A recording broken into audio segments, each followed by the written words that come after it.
ko. Hindi kasi Maynila, ganun. Kaya sa Maynila ngayon, talaga sabi ko maghanap kayo. Ngayon wala nang bukas-bukas, lalo na yung mga OFW. Pag yan ang nagreklamo, talagang putang ina, umuusok ako. Yun ang nga ang mga mahirap, yung pa ang pahirapan. Kaya kita mo ngayon wala na. Pagpasok mo, wala nang immigration, iswipe mo na lang. Ganun mo na yung passport mo, tapos na. Yan ang ginawa ko. Walang inspeksyon. May mga kargo-kargo. OFW galing China, pwede mo magdala ng shabu yan. Doon, pag mayroon, patay ka eh. Galing panghase lang yan. So, yan ang sinabi ko. Sabi ko noon, walain ko yung laglag bala. Sabi ko, putang ina, kakainin ninyo, pantay kayo sa akin. Sabi ko, yung sa customs, wala nang bukas-bukas. Ginawa ko. Sabi sa kayong magsasaka, masyado kayong believe niyan sa NPA. Sabi ko sa inyo, tanggalin ko na ang irrigation fee, bayad. Wala na kayong bayad. Sabi ko, land reform ko. Ayan, ang Boracay nilinis ko. Yung likod ng Boracay, lupa lahat dyan, niland reform ko. Binigay ko sa negosyante, binigay ko sa mga ita. Yan ang may-ari sila ngayon. 10 years from now, milyonaryo yung mga yan. Lahat, yung likod ng beach, papuntang bukid, land reform na yan. Binigay ko sa mga natibo. Ginawa ko lahat. Sabi ko sa inyo, libre ang tuition kung mahabol ko. Ngayon, libre na. Tapos sinabi ko, ang hospitalization, may kunting adjustment lang dyan sa medisina, pero libre na. Ginawa ko na. Ano pa ba? Lahat pinangako ko, ginawa ko. Korupsyon, medyo mabagal na talaga. Ngayon, pag ikaw nasa korupsyon, alis ka. At sunod, next week when I fly back to report to work, before I leave for China, marami akong tatanggalin. Putang ina, sinabi ko na sa inyo, magkaibigan tayo, magbayad ako ng utang na loob, bigyan kita ng trabaho. Pero ang pinakausap ko sa iyo noon, na wag lang kayong pumasok sa korupsyon. Wag ka nang magtanong kung bakit.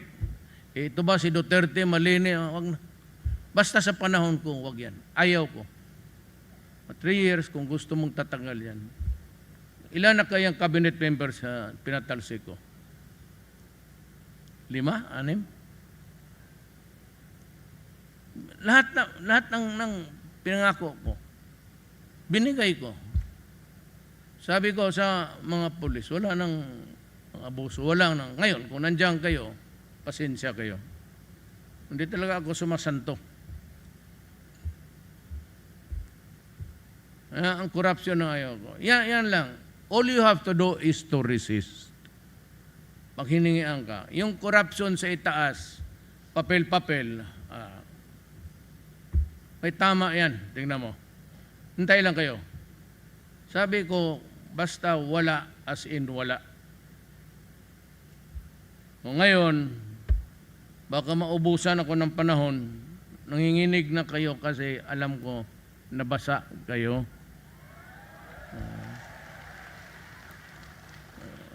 Baka naman na bukas pneumonia nga. Pulmonya kung tawagin sa Bisaya. Mapulmon man na siya. Pulmon o hapmon? Gaya mga Bisaya, anong namatay man na? Ay sir, na pulmon. Ang hapmon, pilay mamatay di ay. Dito tayo sa Senador. Kinig kayong mabuti. Ha? Hindi ako naninira ng tao. Nothing of the sort. I am not even convincing you after listening to me. Sabihin mo, bumuto, nag-change kayo. Pero ito, informasyon na mahalaga. Para sa bayan. Para lang sa bayan. Kung ayaw ninyo, diwag, nasa inyo yan eh. Pero ako ang mahirapan dito pag wala akong number sa ano. Kasi hindi ko mapalusot yung programa ko. Talagang babarahin. Kita mo yung budget. Ang budget kasi submit lang. I have to sign it pagdating ko, pagbalik ko pa. Pinag-aralan pa, galing budget to the Office of the President. The Office of the President is not the budget. So, ang legal ko magbasa uli. Ngayon, pagka talagang tagilid yan, I will outright veto the entire budget. Hindi makagsundo ang Congress pati Senado eh. And yung mga insertions dyan, titignan ko. Pagka tagilid talaga, I will not hesitate. I will not hesitate to veto the entire budget. Di pasensya tayo lahat. Ngayon, sino ang kanilang kandidato? Gary Alejano. Longgo yan. Sinong gumastos ng nila Trillanes yung pag-schooling nila? Gobyerno, PMA. Noong nasundalo na anong ginawa? Nagkalat niyan sa Makati, nag-mutiny. Mabutit na lang yung mga kapwa sundalo, yung mga mista nila, yun ang nagpipigil-pigil sa mga ibang hindi kasali dyan sa PMAU. Medyo napaginaw. Meron ba kung nagkaputukan itong putang-inang Trillanes na ito? Kayong, may tanong ako sa inyo ha, huwag kayong mainsulto. Ako, bakla ako noon. Admitahin ko yan. Totoo. Ay, hindi mo nawala. Sino ang bakla dito? Hindi totoo. Huwag kayong, bakit ka mahiya maging bakla? Sino ang bakla dito? Sino pa? Ako, ang dalawang brother-in-law ko, kapatid ni asawa ko, si Beth Zimmerman, yung first wife ko. Tiyo ni Anday, dalawa magkasunod, bakla. Wala man tayong, ako roommate ko noon sa YMCA, bakla. Pero nagre-respetuhan kami. Malinis pa. Muse pa maglinis ng kwarto. Sino ang bakla? Uli. Ngayon, marunong man talaga kayong magbasa. Tanungin ko kayo, si Trillanes ba lalaki? Kayong mga bakla, kayo ang nagbaba, isang tingin lang ninyo, alam na ninyo eh. Si Trillanes ba lalaki? Bakit? Nahalata ninyo?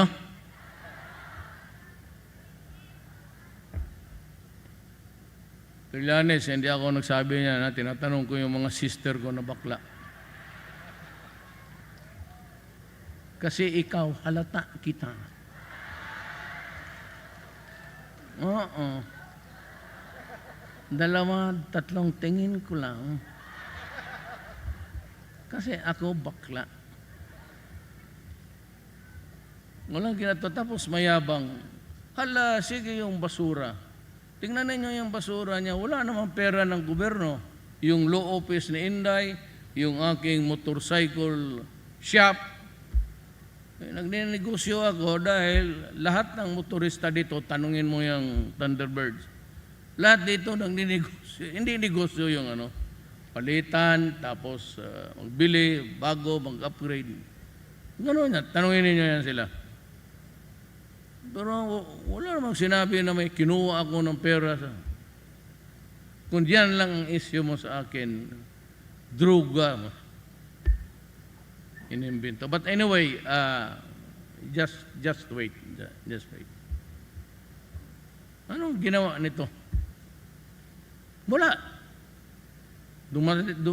Preso, dumating sa Congress, sige daldal, sige panaway, wala namang nagawa.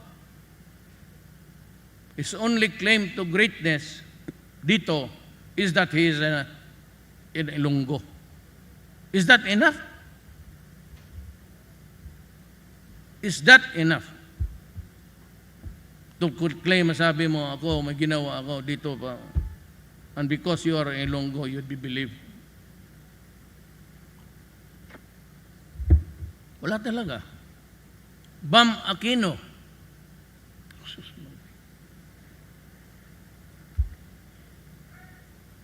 Anong ginawa nitong? Sige lang istorya, sige negosyo to improve the lives of the Filipinos. Wala namang nag-improve sa ginawa niya. Yung tiyuhin niya, o pinsan ba niya ito?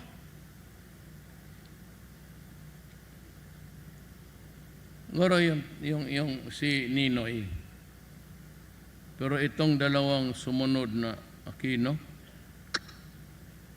wala.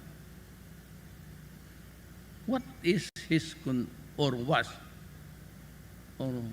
is his contribution?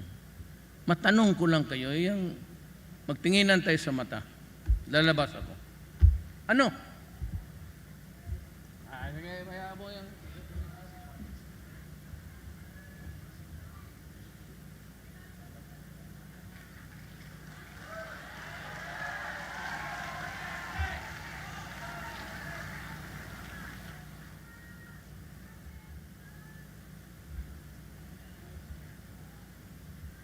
Ito si Shell Diokno. Ano ba ito? Babae o lalaki? Ito, parang dean sa College of Law sa Lasal. Kaya pala putang ina, hindi nagtatap yung Lasal. Hanggang ngayon.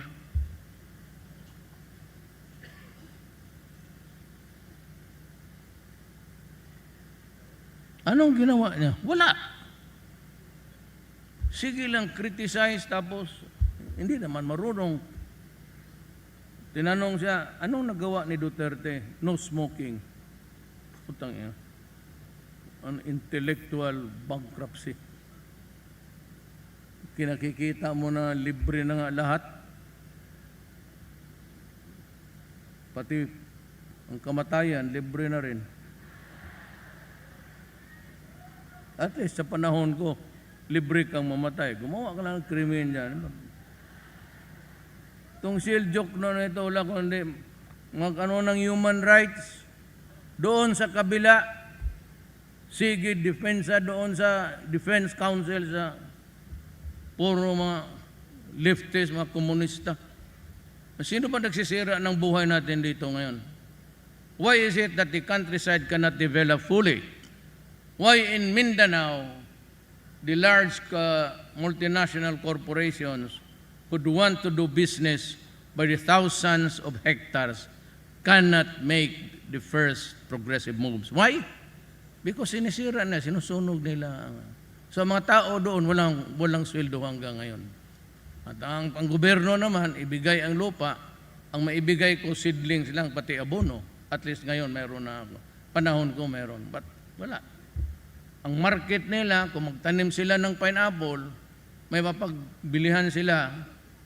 Yung mga kumpanya sana na magkaning on-site, doon na mismo yung kaning, yung factory, doon na ipasok sa lata yung sinisira ng mga NPA.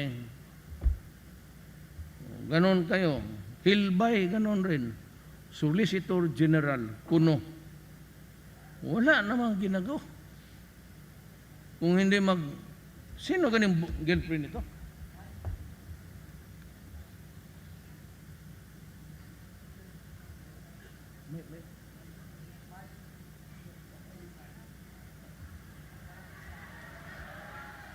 May girlfriend ito. May girlfriend ito si ano.